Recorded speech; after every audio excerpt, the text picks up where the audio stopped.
Salve galera, passando aqui rápido para deixar um recadinho a respeito da nossa loja. É uma loja de capa de celulares personalizadas, as melhores capas de celulares do universo gangster estão aqui e você que gosta desse tipo de conteúdo já dá um pulo no site para conhecer todas as nossas diversas capas que temos. A gente atende diversos modelos de celulares e também temos um preço único de R$ 39,90, então não perca tempo e já garanta a sua capa personalizada.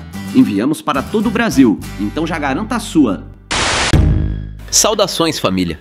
Sejam todos muito bem-vindos, hermanos e hermanas. Vocês já ouviram o nome Osama? Aposto que sim. Ele é uma das figuras mais controversas e enigmáticas da história recente. Mas quem realmente foi ele? Como ele se tornou o inimigo número 1 dos Estados Unidos e o mentor por trás de alguns dos atos mais insanos da história moderna? Prepare-se, porque nos próximos minutos vamos desvendar a trajetória de um homem que mudou o curso da história com suas ações extremas. Osama nasceu em uma família rica da Arábia Saudita, mas seu destino estava longe de ser comum. Ele trocou o conforto e o luxo por uma vida de tretas e uma ideologia radical.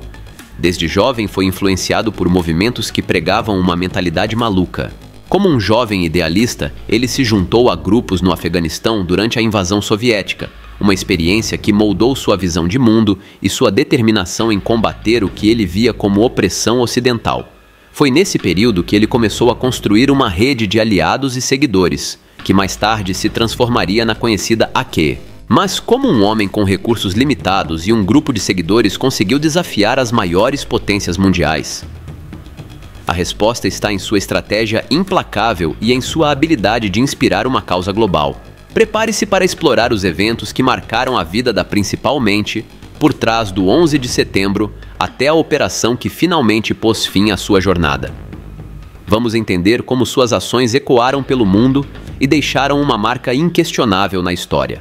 Não se esqueçam de deixar seu like, se inscrever no canal e ativar as notificações para não perder nenhum detalhe dessa história impressionante.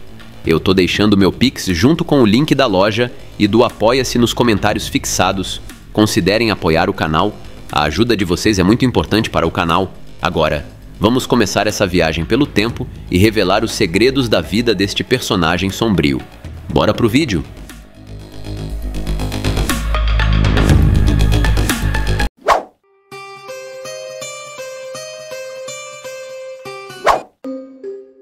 O homem conhecido pela história como Osama nasceu em 10 de março de 1957.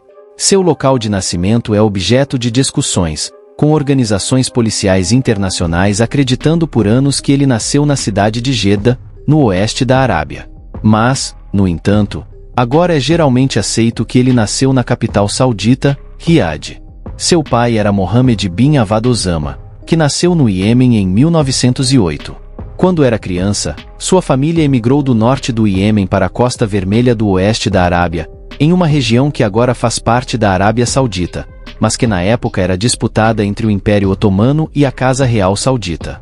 Na década de 1930, ele se destacou como um empreiteiro de construção bem-sucedido trabalhando para o primeiro governante da Arábia Saudita, Abdul Aziz Al-Saud, sob a tutela da família real. A empresa que ele fundou, o Grupo Saudita Osama, tornou-se uma empresa de construção enormemente bem-sucedida e rica. Na nação emergente, que se tornou a maior exportadora de petróleo do mundo e uma nação extremamente rica para famílias bem-sucedidas como os Osama. A mãe de Osama era Hamida Al-Atas, uma síria nativa que vinha de uma família de fazendeiros de citros bem-sucedidos operando na cidade portuária de Latakia.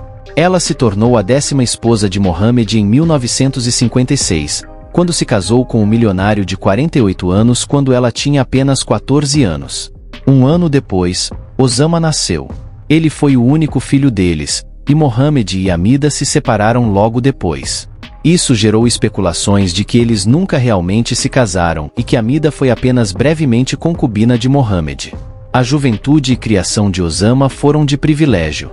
Quando ele nasceu, seu pai já era multimilionário, embora sua riqueza chegasse a bilhões se ajustada pela inflação de hoje. Pouco depois do divórcio de seus pais, a mãe de Osama se casou novamente com um associado de negócios de Mohammed Osama, Mohammed Al-Atas. Eles tiveram 4 filhos juntos na década de 1960, 3 meninos e uma menina. Osama foi morar com eles e cresceu na casa de sua mãe e padrasto com vários meio-irmãos.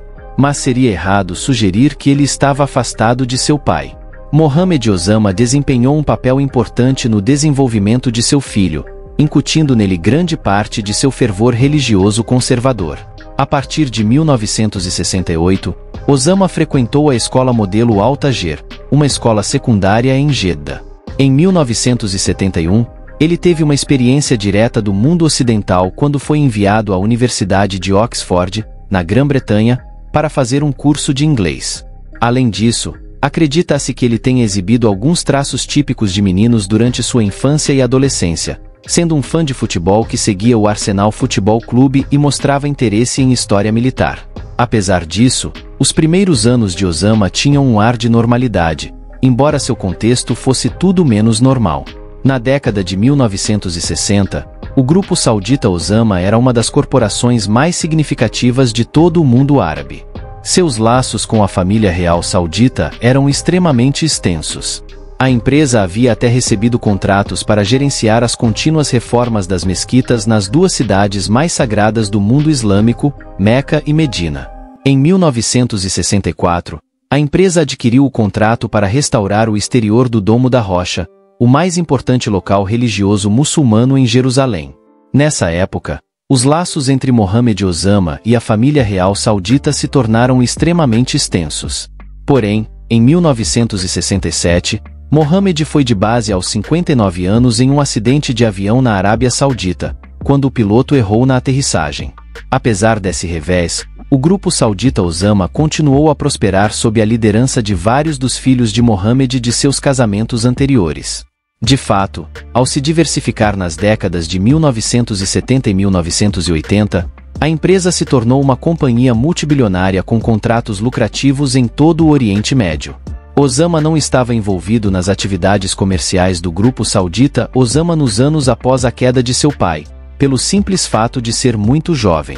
Em vez disso, ele continuou sua educação. Aos 19 anos, em 1976, Osama entrou na Universidade King Abdulaziz em Jeddah, onde começou a estudar economia e administração de empresas, sem dúvida com a intenção de ocupar alguma posição dentro dos negócios da família nos anos seguintes. No entanto, ele já começava a se desviar do interesse pelos negócios, com relatos de pessoas que conheciam Osama afirmando que seus principais interesses eram religião, poesia e literatura árabe.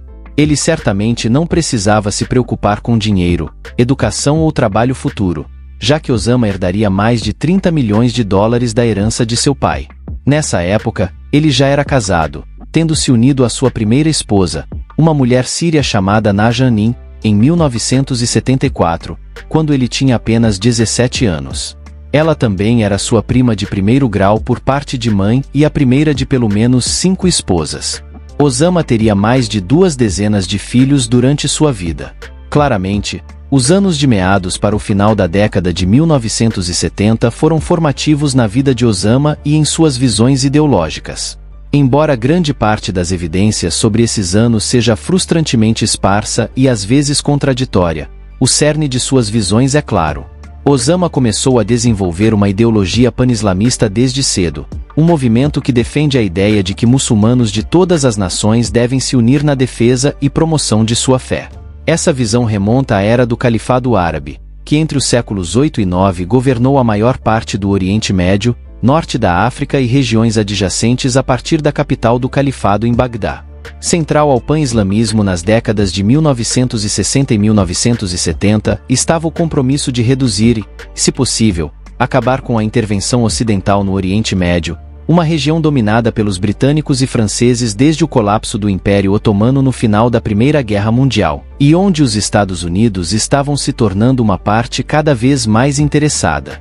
Mesmo com a influência britânica e francesa em declínio, o mundo do Oriente Médio no qual Osama cresceu também era onde o novo Estado de Israel, fortemente apoiado pelos Estados Unidos, frequentemente estava em guerra com seus vizinhos muçulmanos, notavelmente a Guerra dos 6 Dias de 1967 e a Guerra do Yom Kippur em 1973.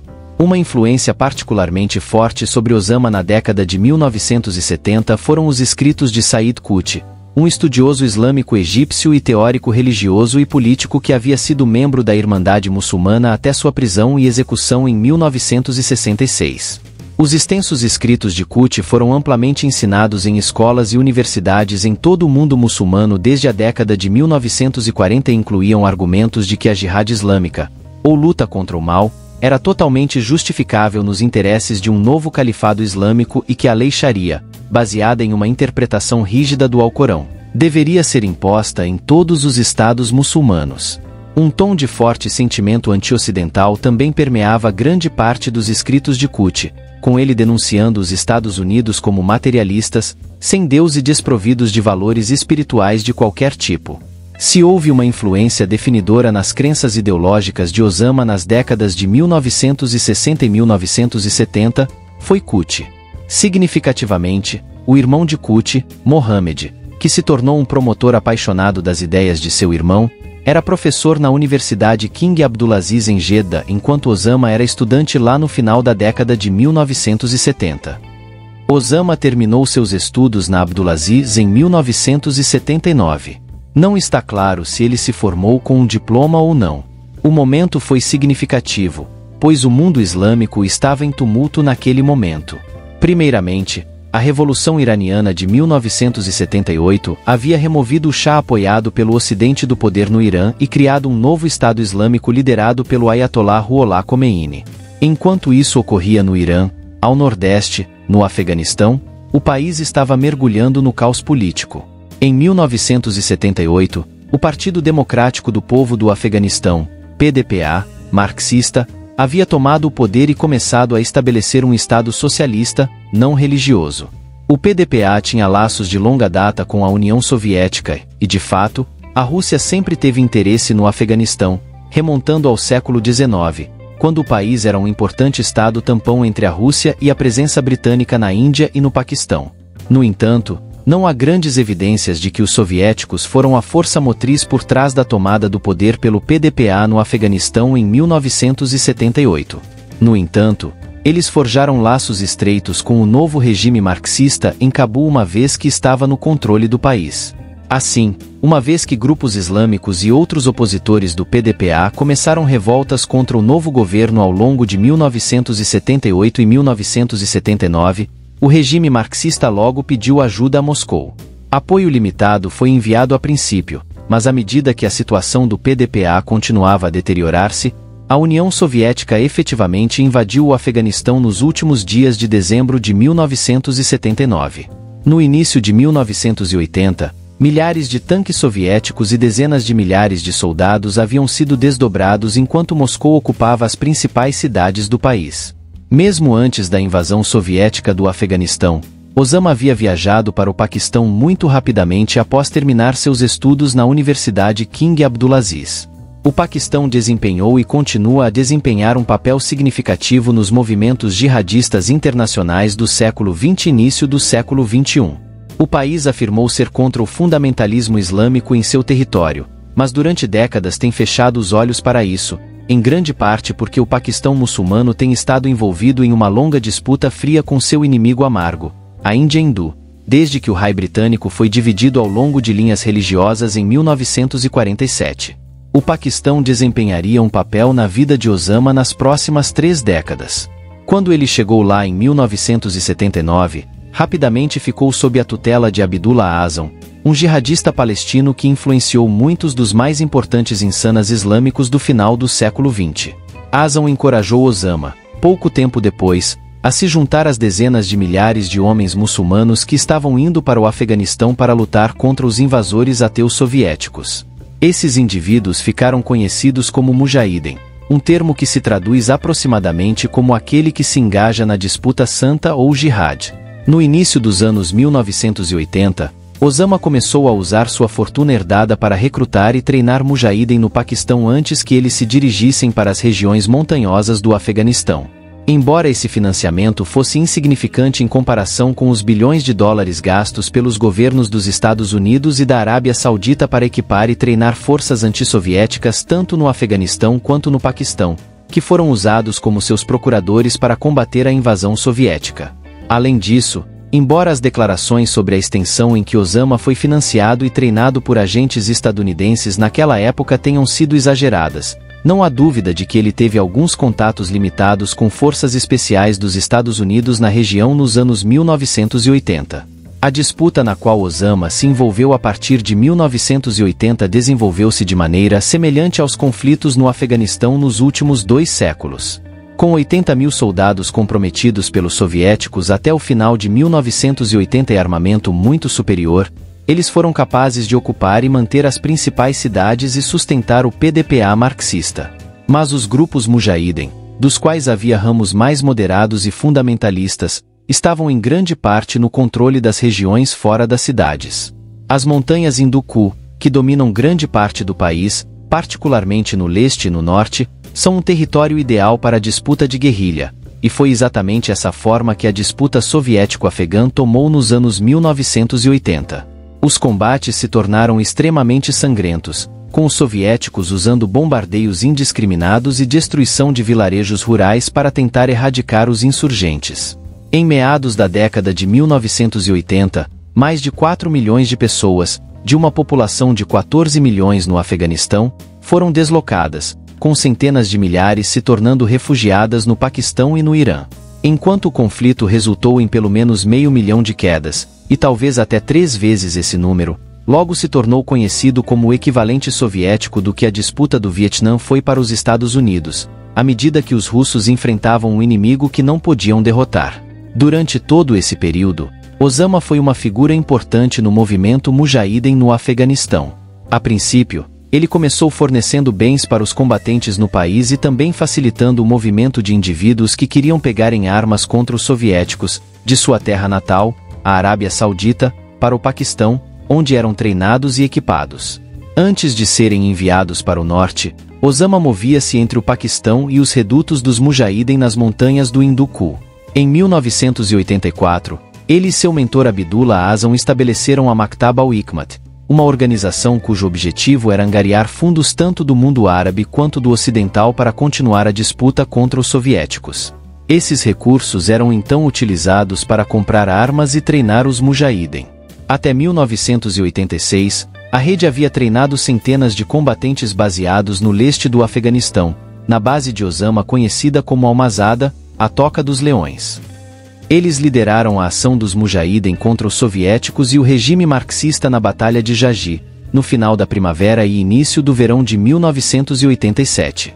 Embora a batalha tenha tido pouca significância estratégica na disputa mais ampla, ela rendeu a Osama uma reputação significativa entre os Mujahideen e no mundo árabe, em parte devido aos relatos sobre a batalha produzidos por um jornalista saudita emergente chamado Jamal Khashoggi, com quem Osama estava associado, apesar de suas visões políticas e religiosas muito diferentes. O estabelecimento da Maktab al-Hikmat foi significativo na década de 1980, pois lançou as bases para o movimento jihadista com o qual Osama se tornaria sinônimo, conforme a disputa no Afeganistão se encaminhava para a derrota inexorável dos soviéticos e do regime marxista que eles sustentavam no final da década de 1980.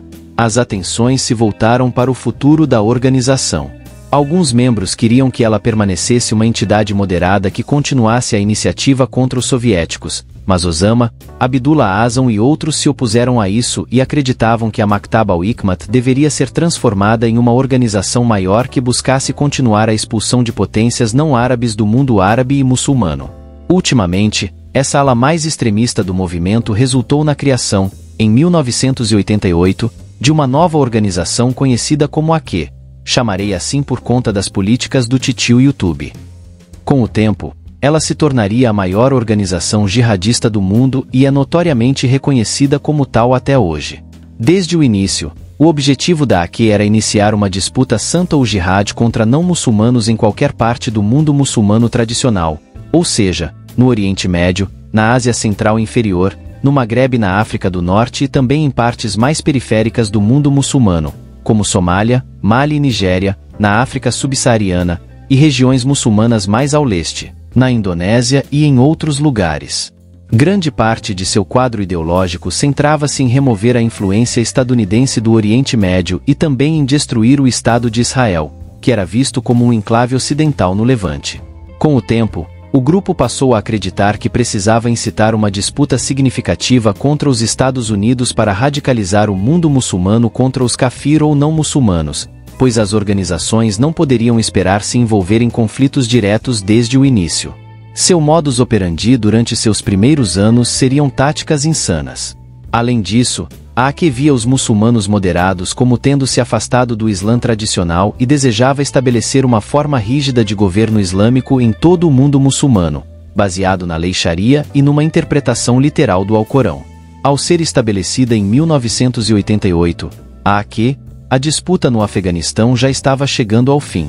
Após tornar-se líder da União Soviética em 1985, Mikhail Gorbachev afirmou publicamente que sua intenção era encerrar o envolvimento soviético no país.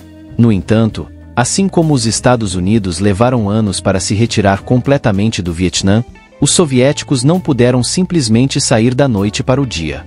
Na verdade, a curto prazo, houve um aumento significativo no número de tropas soviéticas no Afeganistão, enquanto Moscou tentava vencer rapidamente a disputa através de um aumento de tropas.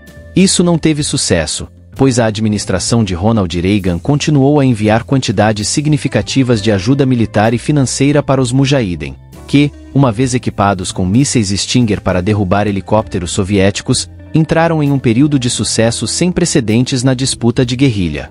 Eventualmente, foram assinados acordos de paz pelo governo afegão, pela União Soviética, pelos Estados Unidos e pelo Paquistão em 1988 e 1989, e as últimas tropas soviéticas foram retiradas.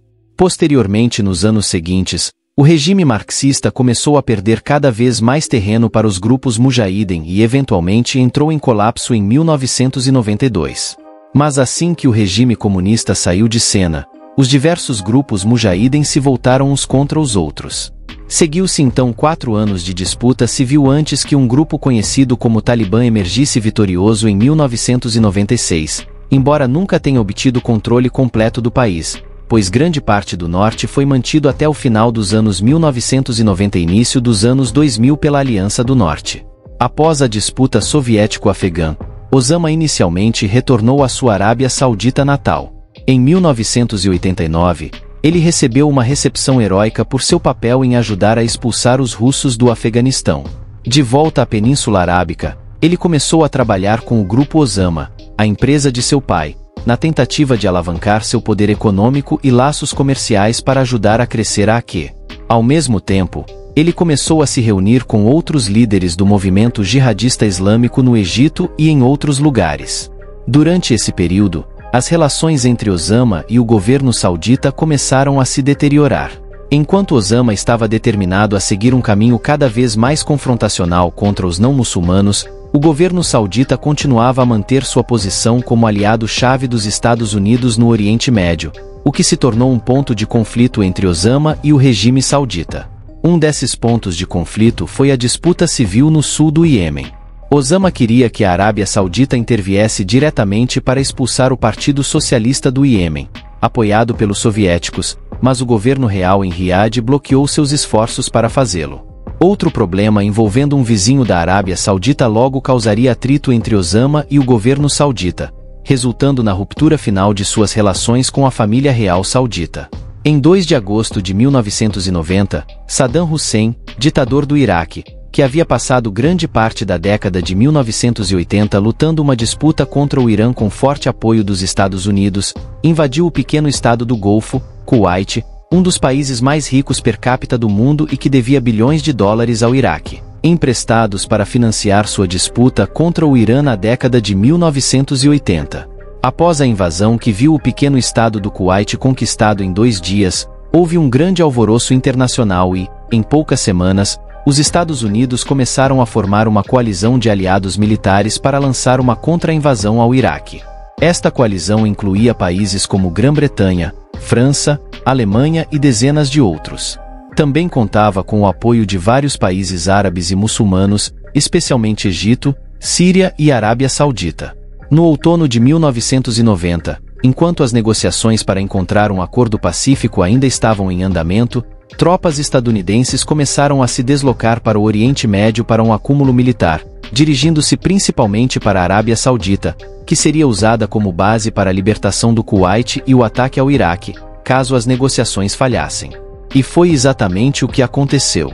O que foi chamado de Operação Tempestade no Deserto pelas Forças Armadas dos Estados Unidos foi iniciado em 16 de janeiro de 1991.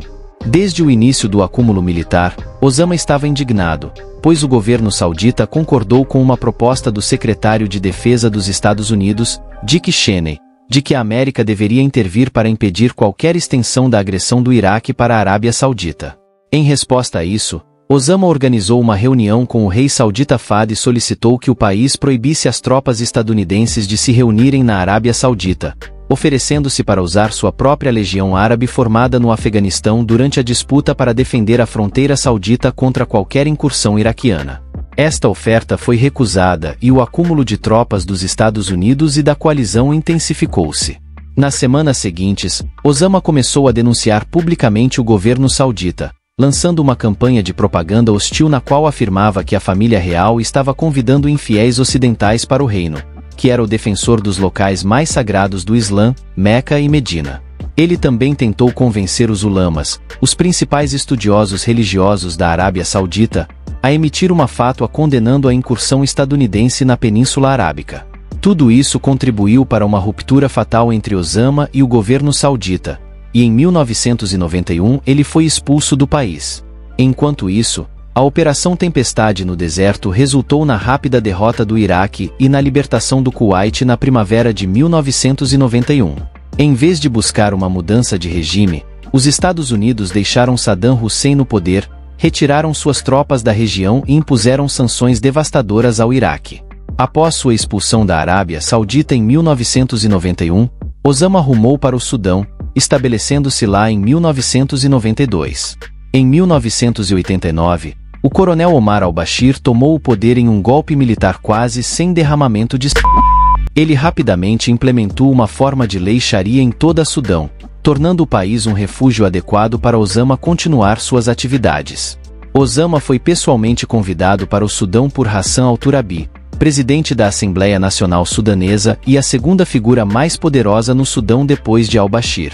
Lá, Osama logo se estabeleceu em seu próprio composto bem defendido com seus seguidores dentro da AQ, defendendo o local com armas avançadas e estabelecendo novas bases de treinamento para os mujahideen perto da capital, Khartoum.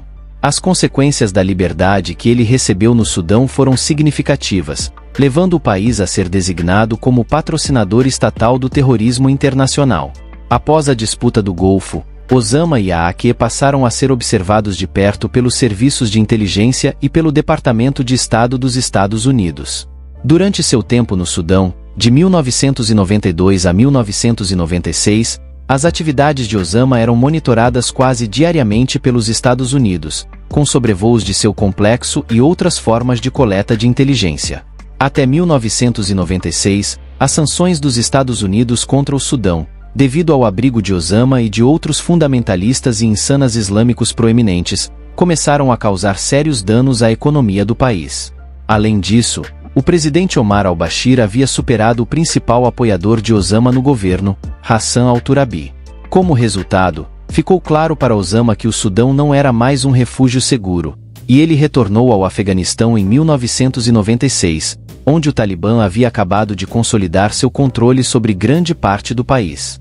No Afeganistão, Osama se tornou hóspede pessoal de Mullah Mohammed Omar, o primeiro líder do governo do Talibã após assumir o poder. Em agosto de 1996, ele emitiu uma declaração de disputa contra os Estados Unidos através de vários canais de mídia islâmica, argumentando que os Estados Unidos ocupavam a Arábia Saudita com suas bases militares desde 1990 e eram o principal apoiador de Israel na região.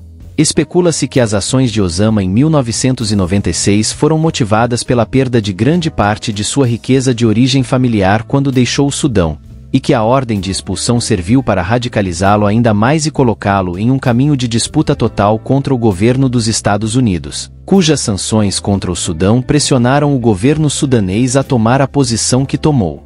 A partir de seu retorno ao Afeganistão em 1996, Osama e a AQ estavam totalmente comprometidos com ações insanas confrontacionais dirigidas especialmente contra os Estados Unidos.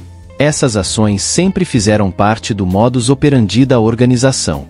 Já em 1990, o FBI havia realizado uma operação na casa de El Sayed Nazaire, um afiliado da AK em Nova Jersey, onde foram descobertos documentos sobre planos para explodir arranha-céus na cidade de Nova York. Em 1993, um caminhão cheio de TNT foi detonado fora da torre norte do World Trade Center em Manhattan, liderados por Hansi Yosef, outro afiliado conhecido da AK que havia sido treinado em um dos campos no Afeganistão no final da década de 1980. Em 1992, Osama financiou e organizou o bombardeio do Hotel Gold Major na cidade de Aden, no Iêmen. Se acredita amplamente que a AK esteve envolvida no ato de Luxor em novembro de 1997, quando 62 pessoas, a maioria turistas ocidentais, foram dados de baixa por 6 malucos islâmicos na cidade egípcia próxima ao Vale dos Reis. Após tudo isso, na segunda metade da década de 1990, a AK intensificou seus ataques a alvos ocidentais usando métodos insanos. Esses ataques logo se escalaram ainda mais. Em 7 de agosto de 1998, explosões simultâneas de caminhões dinamitados ocorreram nas cidades de Dar es Salaam, capital da Tanzânia, e Nairobi, capital do Quênia. Não havia dúvida de qual era o país alvo simbólico destes ataques, uma vez que as bombas foram detonadas em frente às embaixadas dos Estados Unidos nas duas capitais. Foram golpes insanos e complexos. Por exemplo, o bombardeamento em Nairobi envolveu 500 cilindros de TNT, enquanto o bombardeamento de Darussalam foi realizado com 2 bombas de 2000 lb. Fertilizante de nitrato de amônio foi usado para compactar e direcionar a explosão de modo que causasse o máximo de danos às embaixadas. Além disso, ambas as bombas foram detonadas quase simultaneamente, resultando na queda de 213 pessoas em Nairobi e 85 em Darussalam, enquanto milhares de outras ficaram feridas. Também não há dúvida de que Osama e a AK foram os responsáveis. Imediatamente após os atentados, Osama foi colocado nas mãos do FBI. A lista dos 10 indivíduos mais procurados também chamou a atenção de todos os serviços de inteligência do mundo ocidental para a AK, embora, infelizmente, o risco que representava a organização insana ainda não fosse totalmente compreendido. No rescaldo dos atentados às embaixadas dos Estados Unidos, Osama continuou a intensificar a sua retórica contra os Estados Unidos. As suas queixas eram múltiplas, incluindo o apoio dos Estados Unidos a Israel e a uma série de regimes que perseguiam muçulmanos dentro das suas fronteiras, nomeadamente a repressão da Rússia à Chechênia e os ataques do governo filipino aos muçulmanos. Amanhã, a população das Ilhas do Sul e a opressão dos muçulmanos pela Índia na região da Caxemira, no norte do país. Porém, no entanto, a sua principal reclamação foi com a presença de tropas estadunidenses na Península Arábica e a sua proximidade com os locais mais sagrados do Islão, Meca e Medina. Em 1998 a AK afirmou que, por 7 anos, os Estados Unidos têm ocupado terras do Islã no lugar mais sagrado. Após os ataques consideráveis às embaixadas dos Estados Unidos, Osama e a AK voltaram sua atenção para um ataque ainda mais significativo, desta vez em solo estadunidense. Surpreendentemente, decidiram mirar no World Trade Center na cidade de Nova York, alvo que associados da AK já haviam tentado atacar explodindo um caminhão em 1993. A segunda tentativa seria muito mais devastadora. No final de 1998 ou início de 1999, Osama deu sua aprovação para a iniciativa do World Trade Center, que havia sido proposta por um afiliado da AK, Khalid Sheikh Mohammed, em 1996. O restante de 1999 viu candidatos potenciais para realizar os ataques sendo avaliados no Afeganistão. Um pré-requisito para os líderes era que precisavam falar inglês e estar familiarizados com a vida na sociedade ocidental por um tempo. Vários indivíduos como Mohamed Atta, Marwan al-Shiki e Ziad Jarrah foram rapidamente selecionados. Outro, Ani Anjour, foi escolhido assim que perceberam que ele tinha licença de piloto comercial e era habilidoso como piloto de avião. Até 2001, indivíduos haviam sido selecionados e estabelecidos em células insanas nos Estados Unidos, operando no Arizona, Flórida e Califórnia. Alvos finais foram selecionados no início de 2001 com a intenção de sequestrar várias aeronaves comerciais e colidir com edifícios em ataques insanos de autofinalização. As Torres Gêmeas, os 2 prédios centrais do World Trade Center, eram os principais alvos, enquanto o Pentágono, na Virgínia, também era um alvo. Acredita-se também que havia planos para voar um quarto avião para o prédio do Capitólio dos Estados Unidos, sede do governo em Washington. Com o plano em vigor e células insanas posicionadas nos Estados Unidos para executá-lo, uma data foi fixada para os ataques simultâneos. A data escolhida foi o 11 de setembro de 2001. Existe a crença popular de que essa data foi escolhida porque setembro é o 9º mês do ano e, escrito no sistema de data estadunidense, aparece como 911, o mesmo número usado para serviços de emergência nos Estados Unidos. Mas, no entanto, parece mais provável que Osama tenha escolhido o 11 de setembro porque foi o dia em 1683 que João III Sobieski, o rei da Polônia, chegou a Viena, capital da Áustria, durante o cerco pelos otomanos turcos. Sobieski quebrou o cerco, marcando o fim da expansão otomana na Europa do Sul. Antes da era, o mundo cristão estava sob pressão devido à expansão muçulmana no Mediterrâneo Oriental e nos Balcãs, mas após o cerco de Viena, as potências cristãs ocidentais começaram a invadir o mundo muçulmano. Osama escolheu essa data simbólica como uma declaração de que esses ataques nos Estados Unidos pela AQ em 2001 marcariam uma nova virada a favor do Islã. Na manhã de 11 de setembro de 2001, os 19 raptores operando em células independentes começaram a implementar suas ordens. 5 raptores embarcaram no American Airlines Flight 11, programado para partir do Aeroporto Internacional de Logan em Boston às 7h59 da manhã, com destino a Los Angeles. 5 outros embarcaram no United Airlines 175, fazendo a mesma rota de Logan para Los Angeles. Esse avião decolou da pista em Boston 15 minutos após o American Airlines Flight 11.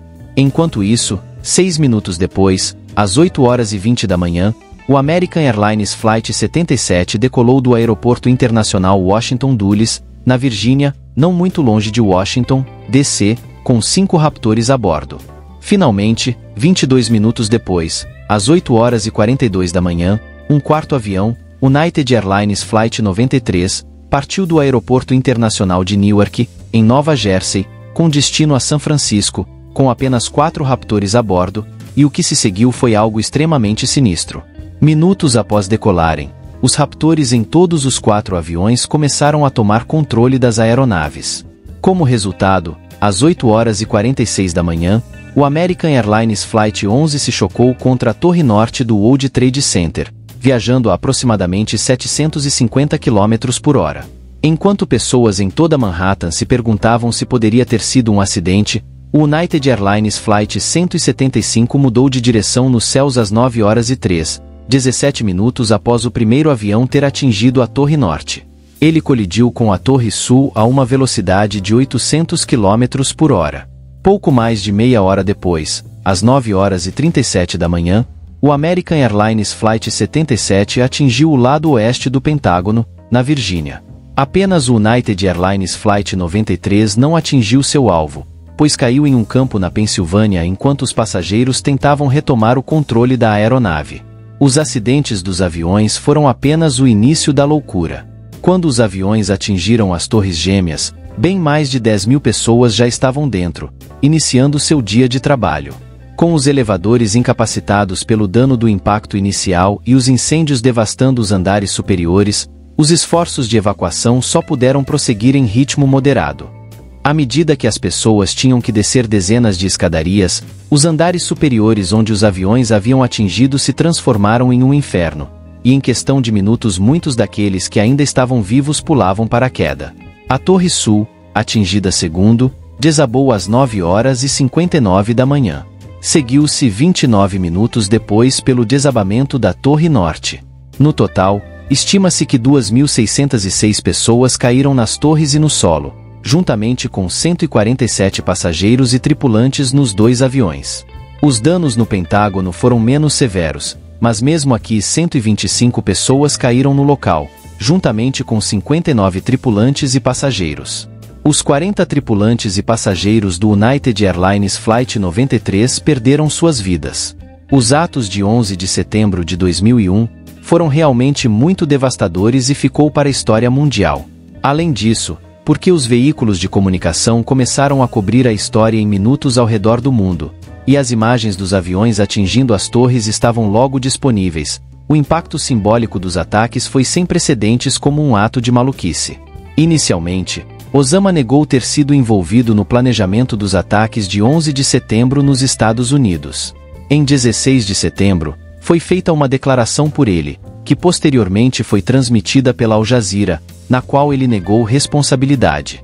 Porém, no entanto, nos meses e anos seguintes, uma quantidade crescente de evidências foi produzida para sustentar a alegação dos serviços de inteligência estadunidenses de que ele e a AQ haviam orquestrado os ataques.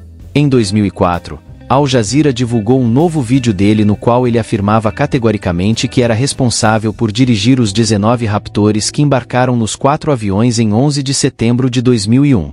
Isso foi complementado por novas confissões em 2006 e pela divulgação de imagens de vídeo onde Osama era visto conversando com alguns dos raptores no período que antecedeu os ataques.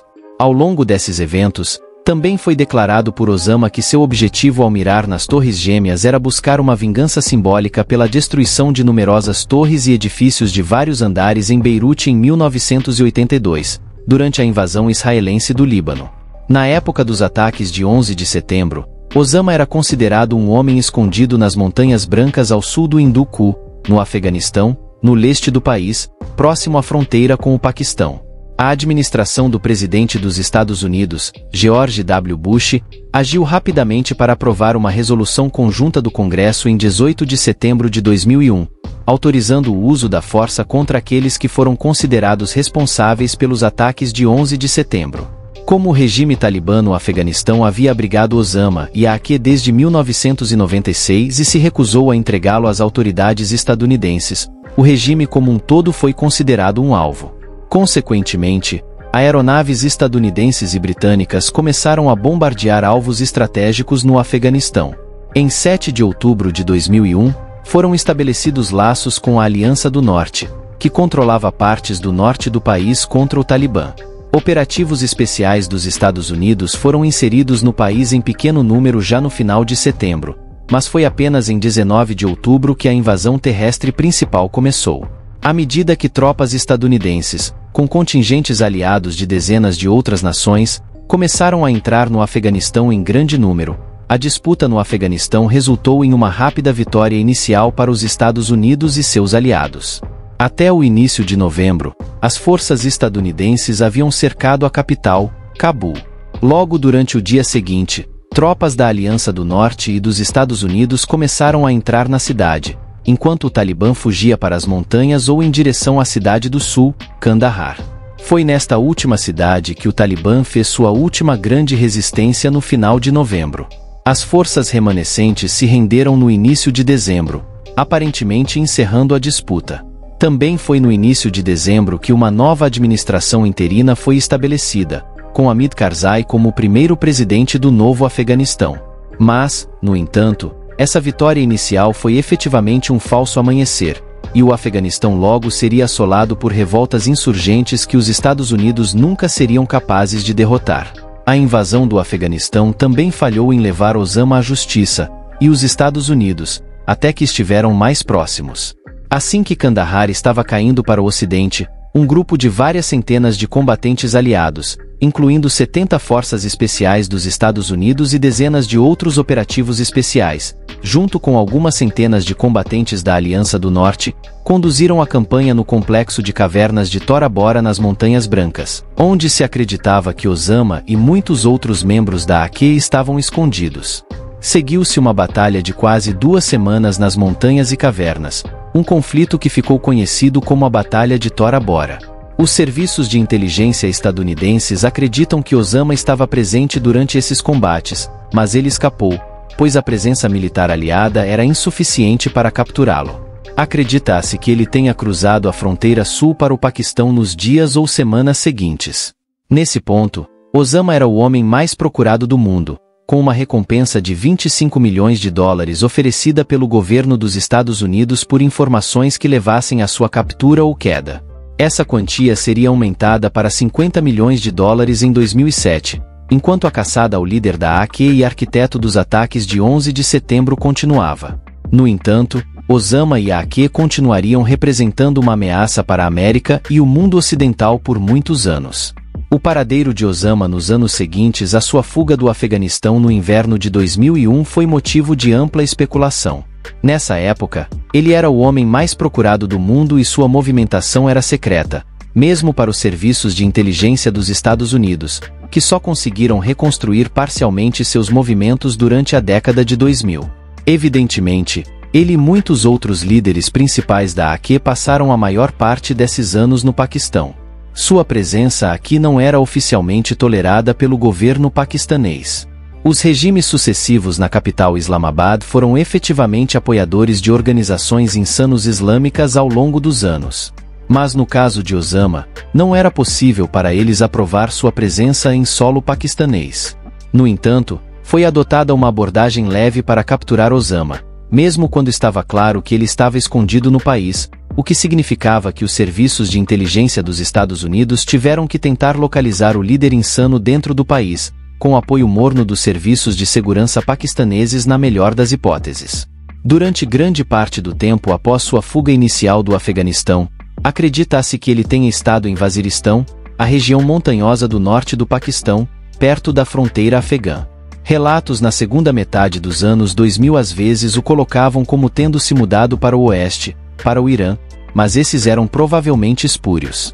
A realidade é que Osama e a AQ conseguiram viver no Paquistão largamente sem serem perturbados e até com algum conforto por anos, com o apoio intenso de elementos poderosos na política e nos serviços de segurança do Paquistão.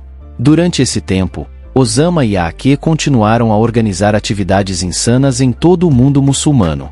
Os ataques contra os Estados Unidos se tornaram muito mais difíceis após o 11 de setembro, à medida que um vasto aparato de segurança foi implementado nos aeroportos estadunidenses e em outros locais. No entanto, não faltavam alvos ocidentais no Oriente Médio agora. Primeiramente, o Afeganistão foi ocupado por tropas estadunidenses, britânicas e outras aliadas no final de 2001, e elas permaneceriam lá de uma forma ou de outra pelos próximos 20 anos. Mas a presença ocidental mais intensa logo seria encontrada no Iraque após a vitória inicial sobre o Talibã no Afeganistão. A administração do presidente George W. Bush nos Estados Unidos deixou claro que pretendia se envolver em mais mudanças de regime no Oriente Médio, visando estados que considerava apoiadores da AQ. O regime de Saddam Hussein no Iraque, que se manteve no poder após a disputa do Golfo, era uma prioridade notável. Essa política não encontrou tanto apoio dos aliados dos Estados Unidos quanto a invasão do Afeganistão, com países como a França argumentando que a administração Bush estava usando os ataques de 11 de setembro como uma cortina de fumaça para mudanças de regime em países produtores de petróleo e uma forma de neoimperialismo dos Estados Unidos na região. Apesar dessas reservas, os Estados Unidos e a Grã-Bretanha, com várias outras nações aliadas menores, invadiram o Iraque em março de 2003, alegando que o regime de Hussein estava tentando obter armas de destruição em massa e era um apoiador de Osama. Osama frequentemente citava as sanções econômicas paralisantes impostas pelos Estados Unidos ao Iraque após a disputa do Golfo como uma de suas queixas contra os estadunidenses, mas não há evidências substanciais de que o regime de Hussein tenha apoiado materialmente Osama de maneira significativa. A invasão seguiu em grande parte como no Afeganistão. Uma vitória rápida foi conquistada sobre o regime baatista de Saddam Hussein, e dentro de 2 meses, o presidente Bush anunciou a vitória dos Estados Unidos na disputa. O cenário não era tão simples. Assim como no Afeganistão, uma cruel campanha de contra-insurgência começou no verão de 2013 e durou anos, enquanto muitos elementos no Iraque tentavam expulsar as forças estadunidenses do país. Osama e a AQ estavam envolvidos neste conflito interno. Seus métodos focavam em tentar semear divisões entre a minoria sunita e a maioria xiita muçulmana, numa tentativa de fomentar uma disputa civil em todo o Iraque. Métodos insanos tradicionais foram empregados, como o bombardeio do santuário de Al-Askari na cidade de Samarra em 22 de fevereiro de 2006.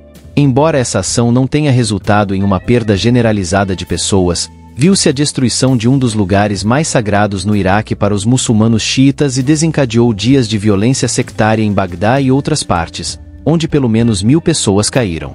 Eventualmente, até o final dos anos 2000, a disputa no Iraque começou a se estabilizar, com um significativo aumento de tropas estadunidenses em 2007, combinado com reformas políticas, ajudando a conter o pior da violência.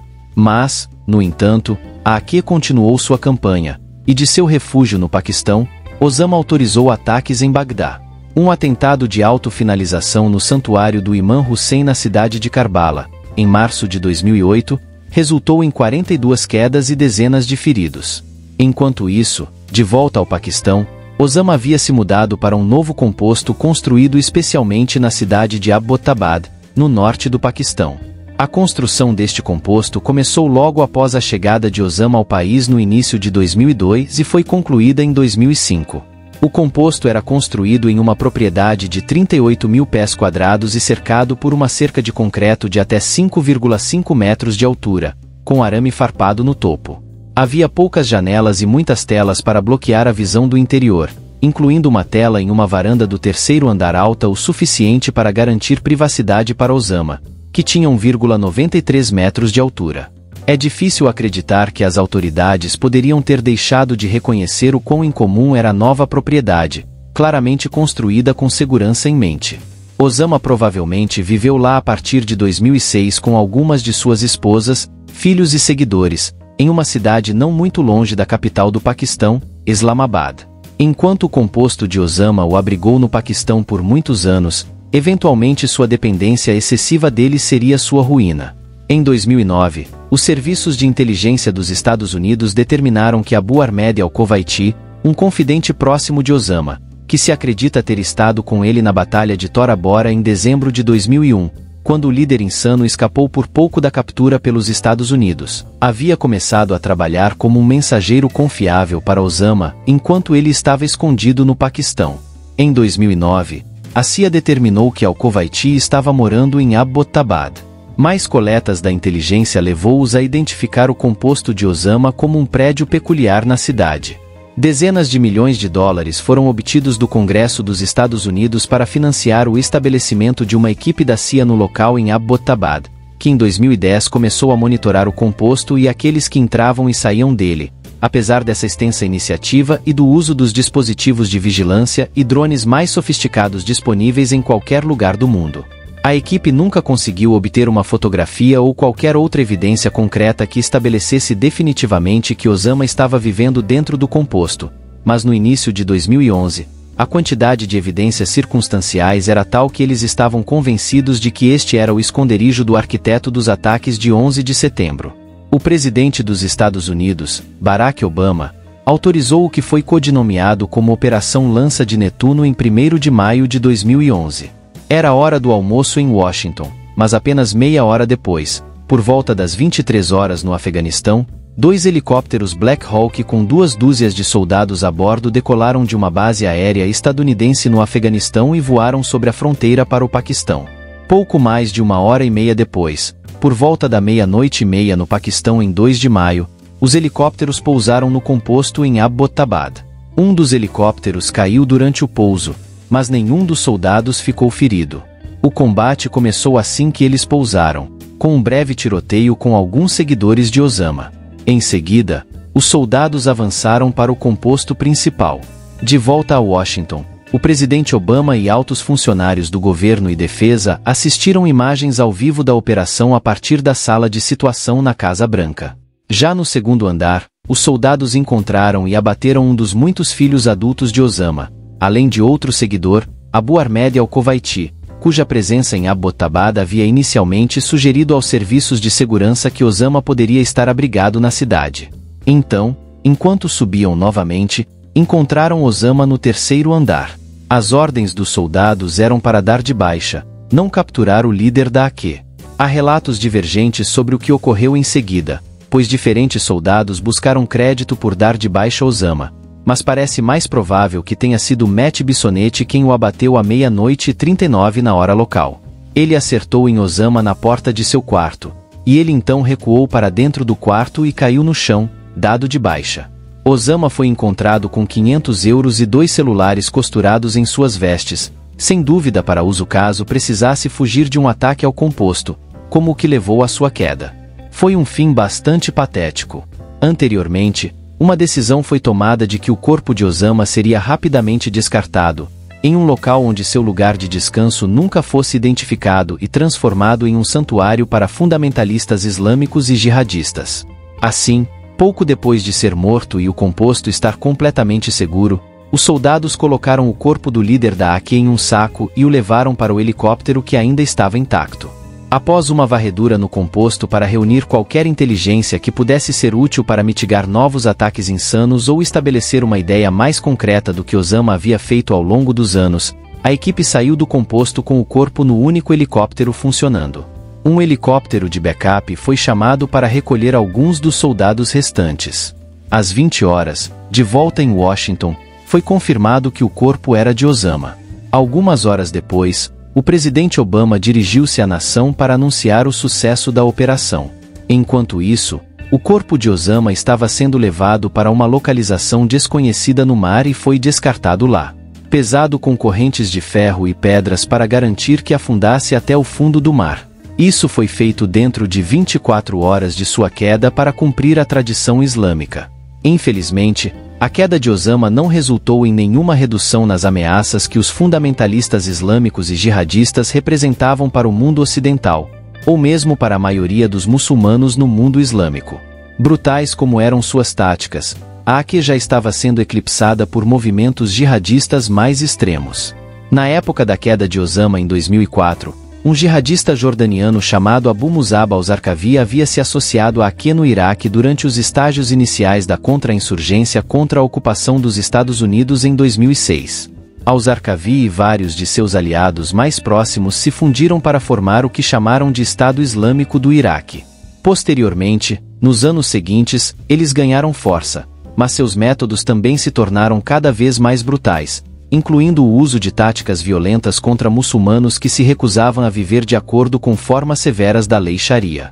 Quando as forças dos Estados Unidos se retiraram do Iraque no início dos anos 2010, a AK estava cada vez menos disposta a tolerar essa abordagem ao jihad no Oriente Médio, o que levou a uma divisão total entre as duas organizações nos anos seguintes à queda de Osama sob o novo líder da AK, Ayman al-Zawahiri.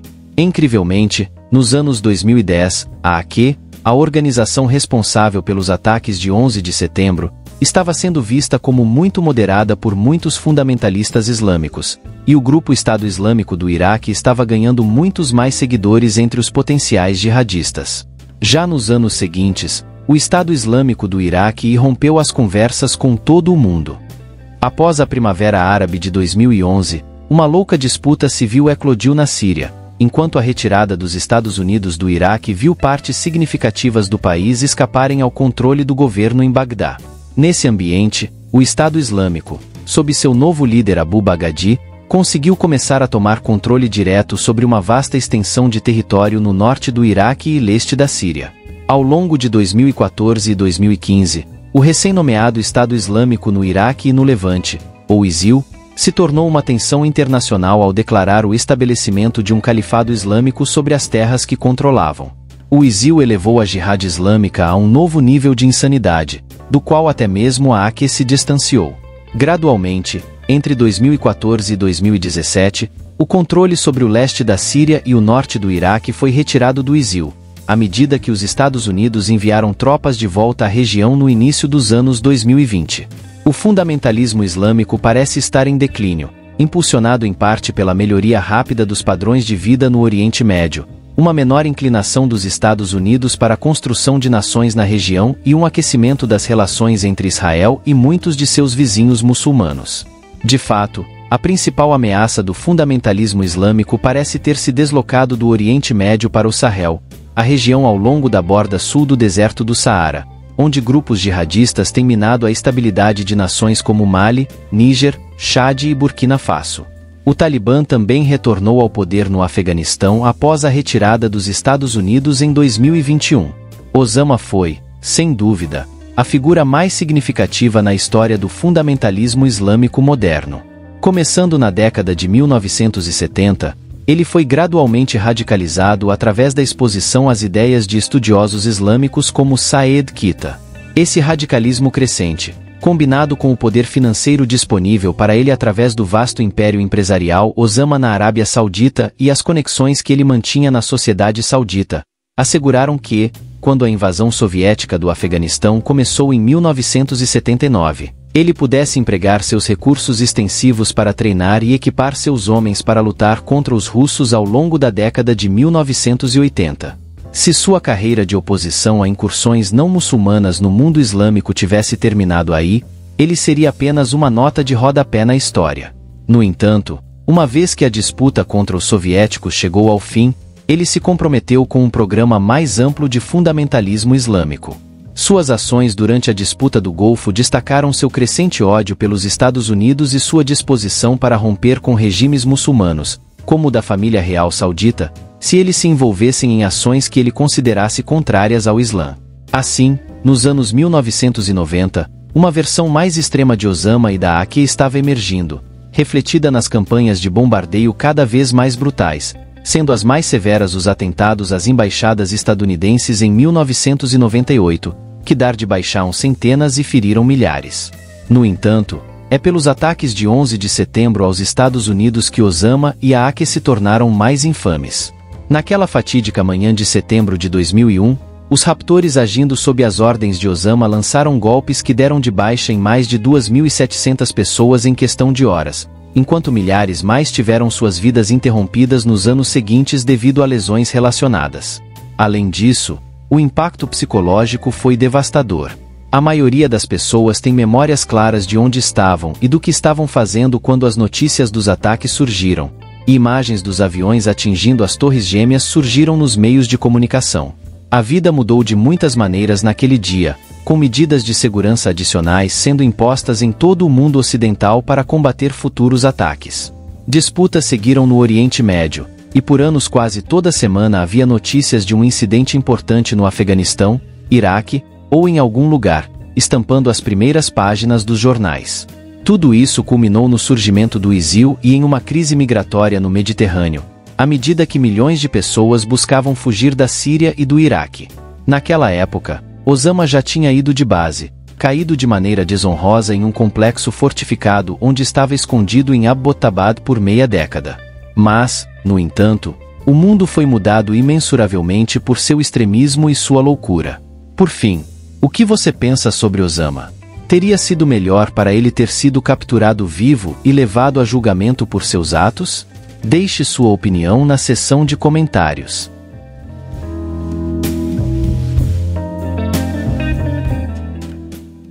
Salve, família! E assim, chegamos ao fim da nossa jornada pela história de Osama, um nome que ressoará pelos cantos da história por gerações. De jovem idealista nas montanhas do Afeganistão, a líder da organização mais insana do mundo, ele deixou um legado sombrio e complexo que continua a ser estudado e debatido.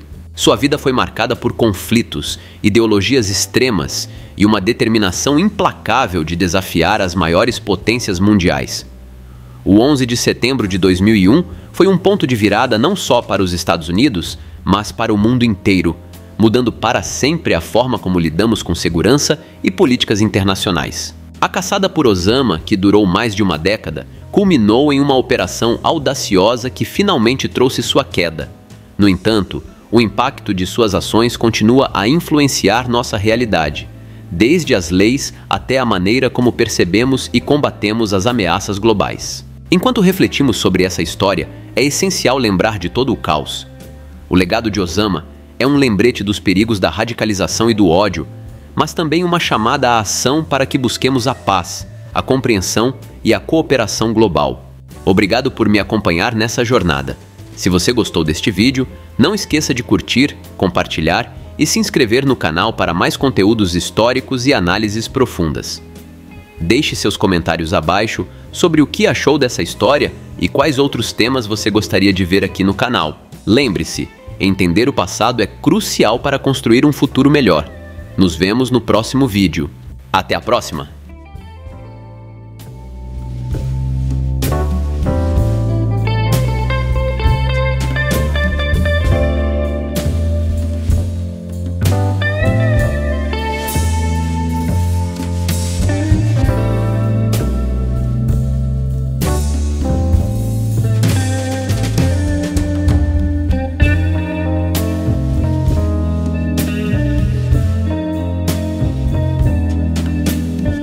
um pulo lá no Apoia-se e se torne um de nossos investigadores daqui do canal. Valeu, família!